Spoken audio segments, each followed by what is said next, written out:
और अगली बड़ी खबर जयपुर से है। मालवीय नगर इलाके में यहां निर्माणाधीन बिल्डिंग गिरने का पूरा मामला है और आपको जानकारी दें कि प्रशासन ने इस बिल्डिंग को गिराया आधुनिक मशीन के सहारे। बिल्डिंग को गिराया गया। एनडीटीवी की स्क्रीन पर बिल्डिंग गिराने का एक्सक्लूसिव वीडियो हम आपके सामने रख रहे हैं। जब झुकी बिल्डिंग को यहां गिराया गया, निर्माणाधीन बिल्डिंग गिराने का पूरा मामला है। आधुनिक मशीन के सहारे इस बिल्डिंग को गिराया गया। एनडीटीवी की स्क्रीन पर हम ये बिल्डिंग गिराने का एक्सक्लूसिव वीडियो आपके सामने रख रहे हैं और ये दो तस्वीरें इन पर नजर डाली। निर्माणाधीन बिल्डिंग गिरी, लेकिन जैसे ही ये पता चला कि बिल्डिंग झुकने की कगार पर है या कभी भी गिर सकती है, तो उसके बाद ये एक्शन लिया गया प्रशासन की ओर से और इस बिल्डिंग को गिराया गया। इसकी बिल्डिंग पर एक्शन ये हुआ है। 5 मंजिला ये इमारत जिसे जमींदोज किया गया और एक्सक्लूसिव तस्वीरें साफ है ये जो आपके सामने हम रख रहे हैं।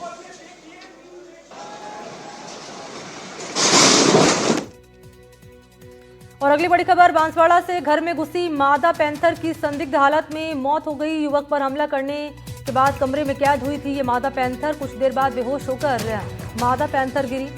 डीएफओ ने इस मामले में जांच के आदेश दिए हैं। बताया जा रहा है कि बंद कमरे में पैंथर लगातार उछल कूद करती रही और उसके कुछ देर बाद उसके मुंह से झाग निकल आया।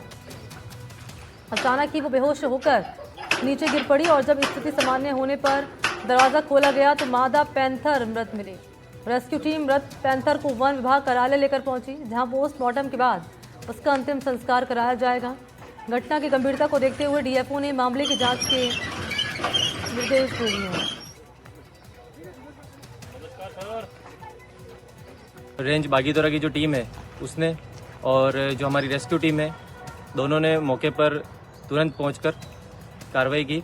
सबसे पहले लोगों को हटाया, फिर वहां मौका स्थिति देखी और मौके पर पता चला कि पैंथर जिंदा था। पैंथर इधर उधर उसके मूवमेंट का वीडियो बनाया है, पर घंटे भर के भीतर, हमारी टीम के पहुंचने के घंटे भर के भीतर पैंथर मृत पाया गया। तो इसका जो मृत होने का कारण है वो तो पोस्टमार्टम होने के बाद ही पता चलेगा।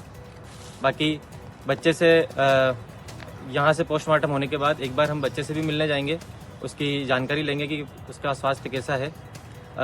जैसा हमें सूचना मिली है, फिलहाल वो अभी ठीक है।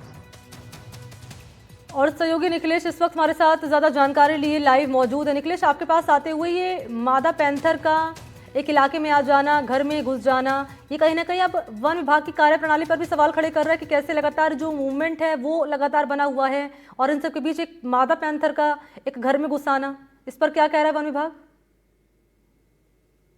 जी बिल्कुल, ये वैसे क्षेत्र में लगातार पैंथर मूवमेंट बना हुआ है। शहर में कुछ एरियो में लगातार जो है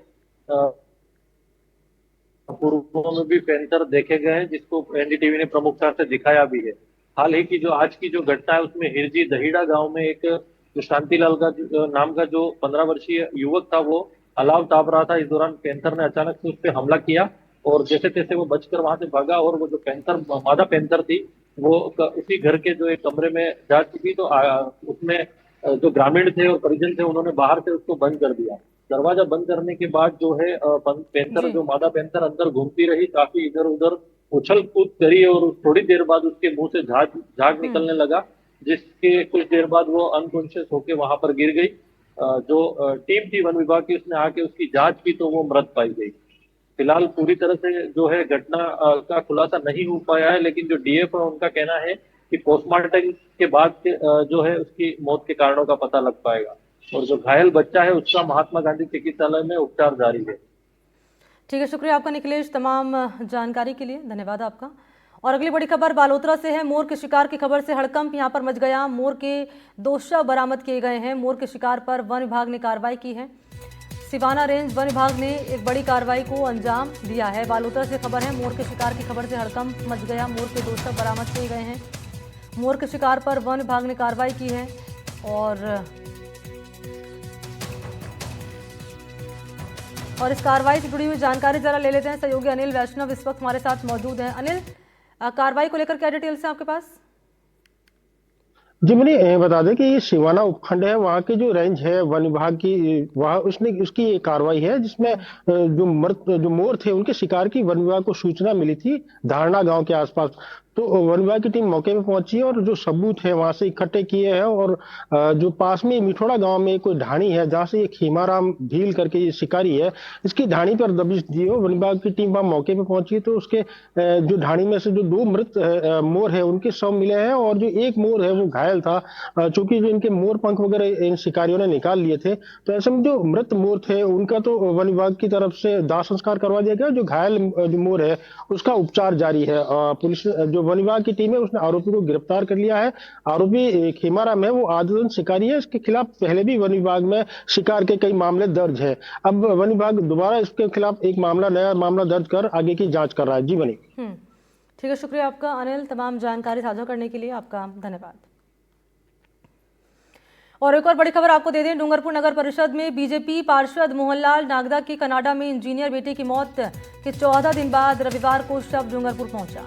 बेटे को कफन में देखकर परिजन फूट फूट कर रोने लगे और 24 नवंबर को बेटे निपुण नागदा की कनाडा में घर के बाथरूम में नीचे गिरने के बाद ही हृदय गति रुक गई थी और मौत हो गई थी। निपुण नागदा अपनी पत्नी और 2 बच्चों के साथ कनाडा में रहते थे।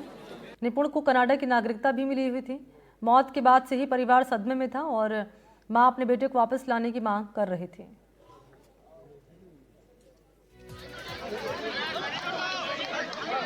तो इंजीनियर बेटा, जिसके डेड बॉडी को देखकर परिवार वाले, जिनके आंसू रुकने का नाम नहीं ले रहे थे, माता पिता फूट फूट कर रोए। बेटा कनाडा में रहता था और 14 दिनों के बाद शव जब डूंगरपुर पहुंचा तो बेटे को कफन में देखकर परिवार वाले रोने लगे और घर का माहौल गमगीन हो गया।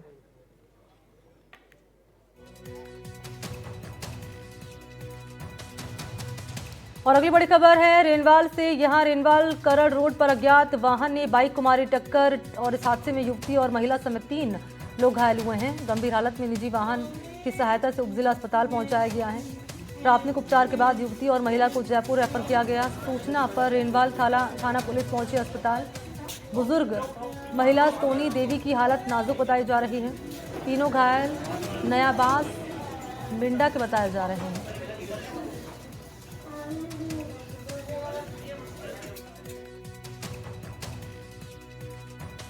और एक और बड़ी खबर है डूंगरपुर से। कैलू पोश मकान में ईसाई धर्म की प्रार्थना और कुछ आदिवासी महिलाओं और बच्चों को करवाई जा रही थी ईसाई धर्म की प्रार्थना। सूचना पर पहुंचे हिंदू संगठनों के लोगों ने आपत्ति इस पर जताई। घर में ईसाई धर्म की किताबें मिली हैं धार्मिक। बिछवाड़ा थाना क्षेत्र के बिछवाड़ा गांव की घटना है ये। हिंदू संगठन के लोगों ने मौके पर पुलिस को बुलाया और पुलिस अब प्रार्थना करवाने वाले लोगों और प्रार्थना सभा में शामिल लोगों से कर रहे पूछताछ।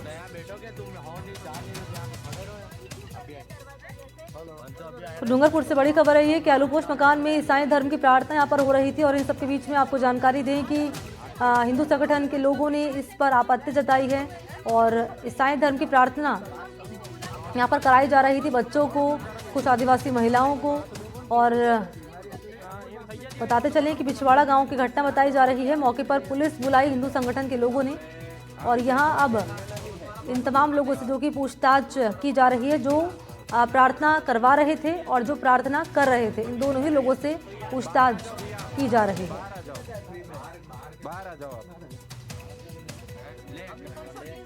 तो घर में ईसाई धर्म की किताबें भी मिली है। बिछवाड़ा थाना क्षेत्र की घटना है ये।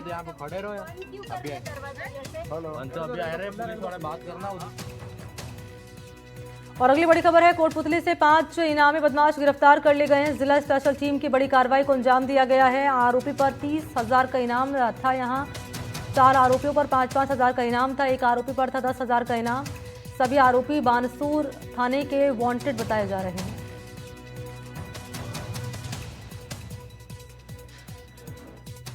खबरों में रुख करेंगे डूंगरपुर का। पुलिस ने अपराधियों पर नकेल कसने के लिए अपराधियों के खिलाफ ऑपरेशन सुदर्शन चक्र यहां पर चलाया है। सालों से फरार 200 से ज्यादा अपराधी जिन्हें गिरफ्तार किया गया है। वेश बदलकर पुलिस ने दबिश दी है। लोकेशन ट्रेस कर अपराधियों के ठिकाने पर पुलिस ने दबिश दी। कई सालों से फरार अपराधियों पे दबिश दी है। इसमें करीबन 200 के करीब अपराधियों को अभी तक जिला डूंगरपुर की टीम ने धरपकड़ किया है। इसमें कई आरोपी ऐसे हैं जो कि पिछले 20 साल से 25 साल से 30 साल से भी फरार थे। कुछ एक आरोपी ऐसे हैं जो अपना नाम बदल करके किसी और नाम की आइडेंटिटी लेकर के रह रहे थे। कुछ एक आरोपी ऐसे थे जो कि बाबा बन के रह रहे थे। कुछ ऐसे थे जिन्होंने अपना रहने की जगह बदल दी थी और किसी तीसरी जगह पर पागल बन के रह रहे थे। ऐसे अपनी आइडेंटिटी को छुपा छुपा करके कई अपराधी कई सालों से रह रहे थे, परंतु मजबूत आसूचना संकलन करके और टेक्निकल इनपुट के बेसिस पे टीम ने अच्छी कार्रवाई करते हुए ऐसे करीबन 200 अपराधियों को पकड़ा है। और अगली खबर है अलवर से। पहाड़ में हथियारों का जखीरा यहां पर मिला है। टोडियार के पहाड़ से अवैध हथियार मिले हैं। आपको जानकारी दें कि एक हथियार को तस्कर ने पकड़ लिया है।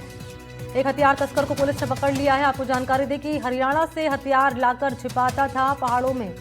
डिमांड आने पर पहाड़ से सप्लाई करता था। 312 बोर की बंदूकें 315 बोर के कट्टे मिले हैं। 68 जिंदा कारतूस मिले हैं। 52 खाली कारतूस मिले हैं।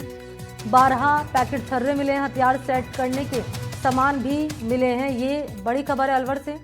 पहाड़ में हथियारों का जखीरा बरामद किया गया। टोडियार के पहाड़ से अवैध हथियार मिले हैं। एक हथियार तस्कर को भी पकड़ लिया गया है। हरियाणा से हथियार लाकर ये छिपाता था पहाड़ों में।